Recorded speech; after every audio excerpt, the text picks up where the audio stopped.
بعد ما جبت فستان الفرح وبحطه على السرير في شقتي الجديدة اللي فرشتها وفاضل على فرحي أسابيع بسيطة، لقيت حاجة على السرير صدمتني صدمة عمري. اللي هتسمعوه في الحلقة دي يا رب ما يكتبها على حد ولا يكتبها على أي واحدة، مصيبة وكارثة كبيرة حقيقي. لو حصلت ممكن واحدة تقبل على الانتحار بسببها. اسمعوا اللي بيحصل، محدش هيصدق. البنت دي حصل لها حاجة للأسف أنا ما اتمنهاش لألد أعدائي. البنت دي بعد ما جهزت بيتها وفرشت وشطبت واشترت وكلفت وصرفت، لا وخرجت مع خطيبها وحب وغرام ورسمت حياتها ودنيتها جديدة عليه، الراجل ده قرر في يوم يروح بيتها وعمل آخر شيء ممكن تتخيلوه في حياتكم. اللي أنا هحكيه ده أنا مش عارفة انتوا لو مكانها هتوافقوا ولا هترفضوا. اسمعوا القصة. البنت بتقول أنا كنت عروسة زي أي واحدة في الدنيا بعد قصة حب. مش هقول إنها قصة حب، هو وصل ونط، بس أنا حبيته. أنا سني وصل لل38 ومفيش أي حد تقدم لي قبل كده، وكان ده أول واحد يتقدم لي ويقدم على الجواز. طبعا مش عايزة أقولك إن أنا معايرات في العيلة إن أنا قعدت لسن كبير ما اتجوزتش، وانت عارفة ان بنت توصل لل38 من غير جواز دي حاجة تضايق اي حد. واول حاجة كنت بسمعها بواجهها من المجتمع، يا بنتي يعني انت هتحملي ازاي، انت هتخلفي امتى، طب ما تجمدي بويضات. اوحش حاجه اتقالت لي في فرح بنت عمتي الاخير، لقيتهم بيقولوا لي ما تروحي تعملي عمليه تجميد بويضات عشان انت مش ضامنه تحملي وتخلفي وانت في اواخر الثلاثينات كده. خلي بالك احنا عندنا وراثه في العيله، ممكن في اي لحظه يعني مخزون عندك يفضى يعني وما تحمليش، انتبهي. هيا يا حبيبتي. وطبعا اللي يقول لي يا عيني يا حرام انت لسه ما اتجوزتيش، انت لسه ما خلفتيش، كلام سم يوجع الابدان. فبتقول ده لما جيت اقدم لي انا لاحظت شيء، هو مامته وابوه متوفيين، فكان معاه اختين بنات. اثناء القعده كنت ملاحظه ان هم اللي بيسالوا اغلبيه الاسئله. اخته تسالني انت ايه هواياتك، طب انت بتعرفي تطبخي ولا لا، وكانهم هم اللي بيتعرفوا عليا. اما هو كان طول القعده قاعد وعمال متنح ومسرح. فطبعا هي بتقول ابص له وانا مكسوفه انه يفتح معايا كلام، ما بيفتحش. اخواته البنات قرروا يفضلنا الريسبشن ويروحوا يقعدوا هم في الصالون ويسيبونا مع بعض. فانا لقيت واحد قاعد قصادي عمال بيصب عرق من كل حته وما بيتكلمش، يصب عرق وما بيتكلمش وما اعرفش ماله، قاعد يعمل في ايده كده ويفرك في ايده كانه متوتر جدا. بتقول انا لقيته ما بيتكلمش، فتحت معاه الحوار، قلت له ازيك عامل ايه الاخبار؟ قال لها الحمد لله تمام بخير. انت عامله ايه، انت كويسه؟ قالت له انا كويسه. انت حران؟ يعني احنا فاتحين التكييفات بس شايفاك بتعرق. لا لا لا لا انا متوتر بس شويه يعني، بس ان شاء الله تمام يعني الدنيا تمام. انت كويسه؟ انت بقى بتشتغلي ولا انت بتعملي ايه بقى في حياتك، يعني ايه اللي انت بتعمليه في حياتك؟ قالت له انا بشتغل وشغلي كذا وبعمل كذا. انت ما ارتبطتيش خالص في حياتك ولا مره؟ قالت له لا اكيد ارتبطت بس ما حصلش نصيب. لا ما حبيتيش خالص في حياتك، يعني ما فيش قصه حب كده انت مسكتي فيها اتشعبطتي فيها، ما حدش غدر بيكي؟ قالت له ايه الاسئله دي؟ قال لها ما فيش اصل انا بصراحه يعني خلينا متفقين اللي في سني انا وانت كده معقدين، احنا مرينا بكل حاجه وخلصنا وقفلنا الليله دي كلها، احنا اللي زينا اصلا في محاكم الاسره بيخلصوا. طبعا بتقول لقيته سلبي جدا. فبتقول انا عماله اسمع واحد محبط، هو مفيش حاجه تديني بريق امل ان انا اصلا افتح نفسه على الجواز، هو جاي نهيها. فقلت له طب معلش يعني انت ما دام شايف الموضوع كده يعني انا مش قصدي حاجه، مش بطردك، انت جاي البيت ليه يعني تقعد عندنا ليه؟ مفيش بقى اخواتي قاعدين عايزين يشوفوا لي خلفه وعايزين يشوفوا لي عيل، وانا خلاص يعني قررت ان انا اتجوز وافتح بيت، بس انت يعني لو منتظره مني بقى خناقات ورايح فين وجاي منين وسين وجيم والخنقه دي انا مستكفي، انا جايب اخري، انا كان عندي طاقه وخلصتها. طبعا بتقوله طب انا برضو ملاحظه ان انت عاصر على نفسك ليمونه وجاي، بس ده مش اتيتيود حياه، ده مش اسلوب جواز، مش اسلوب واحد عايز يفتح بيت. قال لها ليكي حق فعلا انا معقد، خلينا متفقين انا راجل معقد، حاولي تحلي لي مشاكلي، يعني اقنعيني بيكي كده، قولي لي ايه المزايا وايه الحاجات اللي عندك، حسسيني كده. انت بتحبي السهر؟ بتحبي تسهري؟ قلت له لا طبعا انت اتجننت، انا عمري في حياتي ما سهرت، انا الحمد لله ملتزمه وبصلي الفروض بتاعه الصلاه بتاعتي كلها، وانا ببقى 9 في البيت اصلا، سهر ايه انت شايفني واحده مش محترمه ولا ايه مالك؟ لا عادي يعني هم يعني اللي بيسهروا يعني مش محترمين؟ يعني انت كل حياتك ما سهرتيش ولا مره؟ قالت له لا ما سهرتش ولا مره. قال لها طب انتي في قصة الحب اللي حبيتيها يعني ايه اقصى حاجة عملتيها مع الشخص اللي بتحبيه؟ قالت له ولا اي حاجة، وجيت اقدم وكل شيء اسمه نصيب، واختلفنا عن نجف والستاير. قال لها نجف وستاير هي دي اقصى حاجة؟ مفيش حاجه حصلت، مفيش اكشن، مفيش حب، مفيش غرام، مفيش استسلام. قالت له لا انا ما عنديش الكلام ده، ايه القرف ده، انا واحده محترمه، انا ما فيش حد مسك ايدي اصلا، انا والله كلمته بالاتيتيود بتاع حياتي الطبيعي. اتاري اسئلته دي في شيء وراها انا مش قادره اجيبه، في حاجه انا مش فاهمه، هو انت مبسوط ان انا كده ولا انت زعلان؟ يقول لها يعني انت لا ليكي في سهر، واخر حاجه سبتي عشانها خطيبك عشان شويه نجف وستاير، وما بتعمليش مفاجآت، مش روشه يعني. انا دلوقتي لو قلت لك هعدي عليك الساعه 12 بالليل ننزل نخرج ونتفسح، هتنزلي معايا ولا لا؟ قالت له انت شايفني مش محترمه ولا ايه؟ بعد اذنك انت لو داخل في سكه اسئله واختبارات والجو ده، انا الجو ده انا فاهماه كويس قوي، ما بنزلش واسهر الساعه 12. قال انا مش قصدي حاجه، يعني قصدي يبقى في رومانسيه ما بيننا، في خروجه لطيفه، انا واحد بحب اخرج الساعه 12 بالليل. قالت له وانا ما بخرجش مع حد لما يبقى جوزي. تقول انا مش فاهمه هو بيختبرني ولا هو متضايق، بس انا لقيته فجاه متضايق مني، كل اجاباتي اللي انا رديتها ممكن تفرح اي راجل، انا لقيته متضايق منها، مش فاهمه هو متضايق ليه. طبعا بتقول عدى الوقت ولقيته مخنوق، وفجاه قال لي انا عايزه اشم هوا، افتح الشباك شويه، انا مخنوق مش طايق نفسي. وفجاه لقيته بينده على اخته، يا فلانه يا فلانه ما تيجوا تقعدوا معانا، انتوا قاعدين لوحدكم ليه؟ ده القعده بقى دمها بايخ، تعالوا نهزر ونضحك. على فكره انا عندي اختي فلانه دمها خفيف، احكي لهم على الموقف اللي حصل كذا. وقعد فتح حوارات وضحك وهزار، وجم قعدوا معانا والقعده خلصت. ولما مشيوا قلت لماما انا مش عايزه الراجل ده. لقيت ماما بتقول لي ليه ماله ومش ماله؟ يا ماما ده عمال يسالني وعمال يجيبني ويوديني، وشكله كده شكاك، وشكله كده مش واثق فيا من اولها، وعمال يقول لي انت ليكي ومالكيش، وعمال يعني فاكر ان انا هقع بالكلام وانا محترمه، هو فاكر كل البنات مش كويسين زي البنات اللي عارفهم. ماما قالت لي بس لا الواد ده كان يعني عايز يسمع منك كلمه ان انت ليكي في الخروج، ليكي في الفرفشه، انت برضو شكلك قاعده معاه عامله نفسك ناشفه قوي، يعني خليكي رومانسيه شويه، حاسين ان انت انثى. مش عارفه بقى يا ماما اسلوبه واسئلته كده في الوش كده دايركت. فطبعا البنت بتقول انا مش فاهمه ايه الاسئله دي، عايزه اعرف ايه المغزى من وراها. المفروض بقى يتصلوا يدوا بقى يعني رده الفعل، احنا معجبين ببنتكم، عايزين نخطبها، عايزين نتقدم.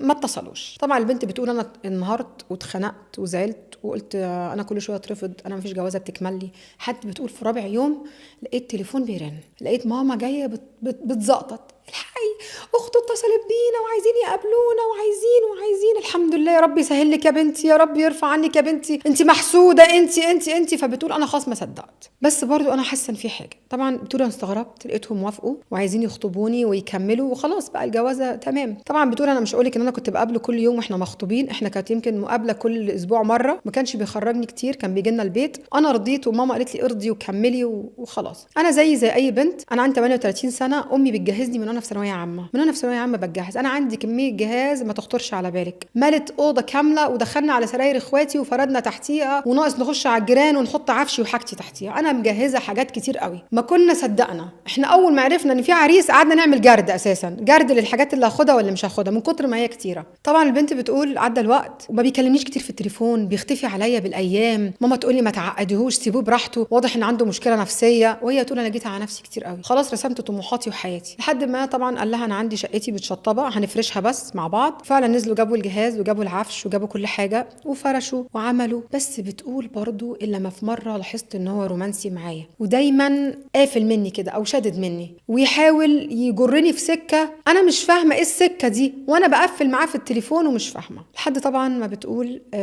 خلاص قال احنا هنعجل في الجواز، مش هنعمل خطوبه طويله. بتقول قعدنا شهر مخطوبين، كان فرحي المفروض في شهر 11 اللي جاي ده، فاضل ايام. لحد طبعا ما لقيت اخته بتكلمني بتقول انزلي بقى هاتي الفستان عشان الفساتين بتاخد وقت والكلام ده كله، فاضل 20 يوم على فرحي، خلاص في شهر 11 اللي جاي. لقيتها بتقول لي طب يعني يلا الفستان وانجزي بسرعه نفسك وعايزين ننجز، وانا مش فاهمه مستعجلين. فقلت لها ده 20 يوم يعني مش هاخد كل الوقت ده في تفصيل الفستان. لا يعني انجزي ومش انجزي، وحاولي تتصلي بخطيبك شويه واتكلمي معاه، خلي بالك انا اخويا بيحب الرومانسيه، وعماله تزقني بطريقه غريبه وتقول لي بيحب ايه وبيكره ايه وهي مش فاهمه. طبعا بتقول البنت نزلت من فرحتي، رحت جبت الفستان ولقيت فستان جاهز ما فصلتش واشتريته وعملته مفاجأة، وقلت اخده واحطه في شقتنا، ولما يجي في يوم لوحده في الشقة هناك. طبعا هي بتفرش الشقة وبتشطبها، بتروح مع اهلها، هي معاها نسخة من المفتاح وهو معاها نسخة، فهي راحت في اليوم اللي كانت مع اهلها وفرشت الشقة، كانت بتعمل حاجات وحطت له الفستان على السرير عشان تعمله مفاجأة يعني لما يجي يشوفها. لما وصلت البيت البنت دي شافت صدمة عمرها، كارثة محدش هيصدقها. البنت بتقول اليوم ده انا بتصل بيه بيكنسل عليا، اتصل بيه كنسل، مش عارفة اوصل.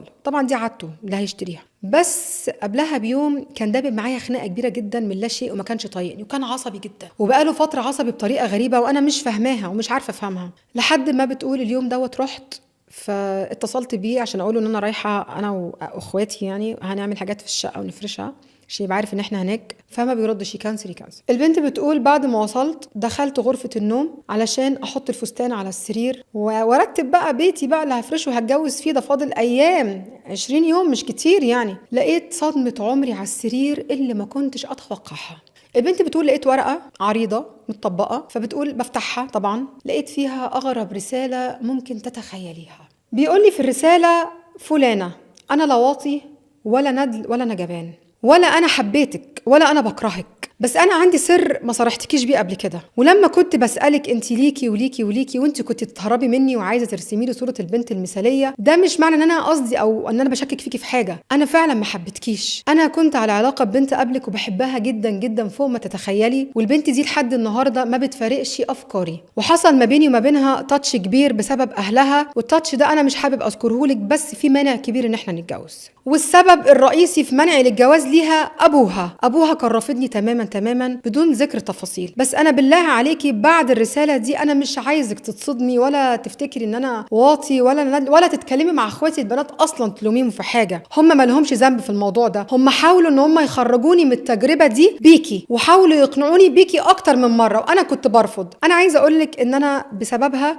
بعاني من مرض نفسي وباخد مهدئات وبنام عليها كل يوم وما بعرفش أنام بسبب الموضوع ده، وهم حاولوا يخرجوني من الحالة النفسية دي بان هم يسرعوا في جوازتي من اي حد وخلاص عشان اتجوز بقى واخلف واعيش حياة واعيش دنيا. بس انا قررت ان انا ههرب وهسيبك، والسبب مش عشان انا بكرهك. انا عايزة اقولك ان البنت دي رجعت تكلمني تاني وبقالها من ساعة ما عرفت ان انا خطبتك وهي على تواصل معايا، وانا عايزة اقولك ان هي اندل واحدة ممكن تتخيليها، وعايزة اقولك انها حطتني في حالة نفسية ما يعلم بيها الا ربنا، وبسببها دخلت في اكتئاب وبتعاطى ادوية اكتئاب، وانا ما بين نارين، نارك ونارها، بس انا اخترت نارها ولا اخترت نارك. وعايزة اقولك ان انا متأكد ان احنا مش هنكمل، بس انا ما حبيتكيش وقررت ان انا امشي قبل ما اوجعك اكتر من كده. طبعا البنت بتقول يا داليا انا مريت بحالة نفسية ربنا ما يكتبها على حد، انا كنت هنتحر، لان انا بعد ما فرشت وبعد ما جبت الفستان وعشت في مود واصحابي كلهم والعيله كلها عندي اصلا ما صدقتش ان انا بتخطب. انا بقولك قاعده لل 38 مفيش جواز خالص،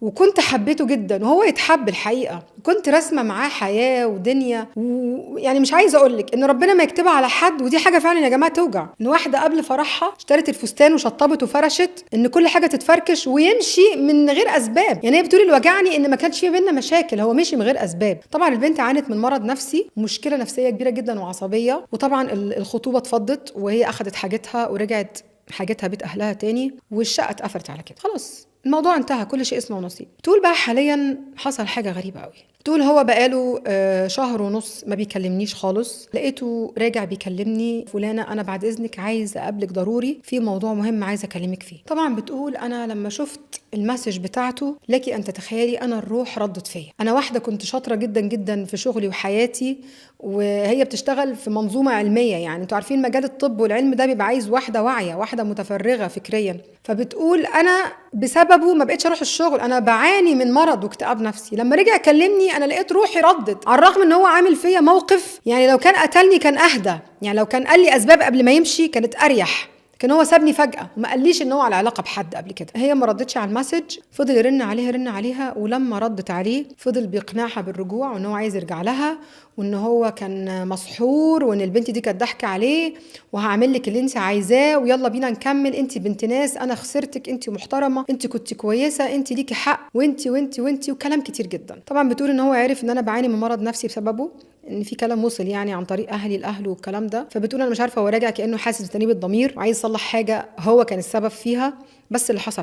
دلوقتي بقى البنت بتقول بقى سؤال مهم قوي: هل ارجع له وابتدي معاه صفحه جديده؟ انا واحده ما اتجوزتش، خايفه ان انا ما اخلفش وخايفه ان انا ما اتجوزش، هل ارضى بالواقع ده؟ وانا عارفه ان انا معاه ممكن فعلا يرجع لها في اي وقت او يفتكر حبيبته او حب عمره اللي فات، خصوصا ان هو صرح لي عن مشاعره كلها في الورقه اللي كتبها، ولما اتكلم معايا قال لي انا ما كنتش في وعي، انا دلوقتي نفسيتي احسن وانا دنيتي احسن، وصدقيني ومش صدقيني. مع العلم بتقول انا حاسه ان هو بيعاني من مرض نفسي وبيتعاطى ادويه للاكتئاب، لانه مش طبيعي، طول الوقت وهو بيكلمني بيقعد يفرك في ايده كده كأن في حاجه. فالبنت بتقول ارجع له واكمل واخلف منه واخلص حتى لو اتطلقت او اسمي اتجوزت وخلفت وعندي طفل ينفعني في حياتي، ولا بلاها منها الجوازه ديت واستعوض حياتي؟ وكمان عايزه اقول لك حاجه يا داليا، يعني البنت كانت كبها وجعت قلبي بصراحه. بتقول انا لحد دلوقتي محتفظه بالفستان اللي انا اشتريته، حاجتي كلها الجهازي لما لقيته في حاجات منه ادمت نزلت اشتريت حاجات جديده عشان خاطر هي كانت رسمه حياه بقى معاه. تقول انا كل الحاجات دي محتفظه بيها لحد النهارده، يعني انا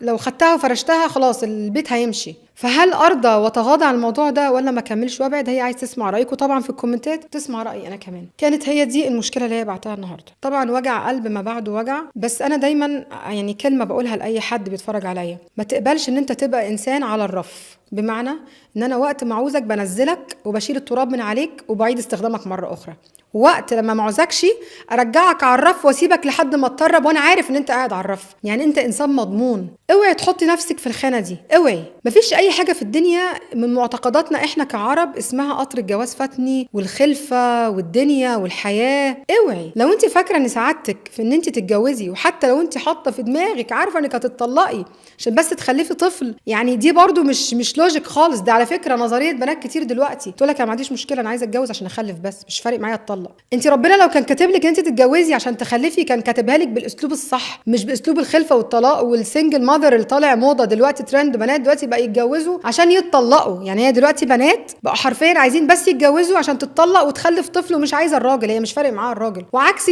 دي وضعها غير، دي قطر الجواز فاتها فعايزه ترضى بالمتاح قدامها. اوعي ترضي بالمتاح قدامك، اوعي. دي حاجه تانية خالص، لان انت ممكن تواجهي مشاكل وعقوبات اصعب من اللي انت فيها. اولا ده مريض نفسي، ثانيا ده واضح ان عنده مشكله، عايز يعني حتى اخواته كانوا بيلزقوا فيكي كده عشان عايزين يخلصوا، وشايف ان انت عندك عيوب. ده من وجهه نظره ومن تنازلاتك قدامه، هو شايف ان عندك عيوب عشان كده انت وافقتي بيه. لو انسانه طبيعيه عمرها ما توافق بيه ولا عمرها ترضى ابدا بالوضع ده. فانا رايي اوعي توافقي، اوعي تكملي حتى لو قطر الجواز فاتك. ده نصيبك ودي حياتك، فوقي من اللي انت فيه. للاسف في بنات او في ولاد لما بيبقوا في قصه حب وبيحبوا بعض كويس قوي او علاقتهم مع بعض واو جامده ويحصل فركشه ويسيبوا بعض، واحد في الطرفين بيقع وفي طرف ممكن يكمل عادي جدا. الطرف اللي كمل ده هو شايف الحياه صح، والطرف اللي وقع ده هو غلطان، لان اللي بيحبك هيفضل معاك حتى لو فيك ايه، واللي ما بيحبكش هيخترع اي مصيبه او اي حاجه عشان يمشي ويسيبك. فاوعى تكمل في علاقة انت فيها مجرد شخص بديل او عرف. انا دي نصيحتي ليكي، اسمعي رأي الناس في الكومنتات، ودي نصيحة لكل بنت تتفرج عليا. عايزة اسمع رأيكم. كنت معاكم انا داليا ناصر، تحياتي.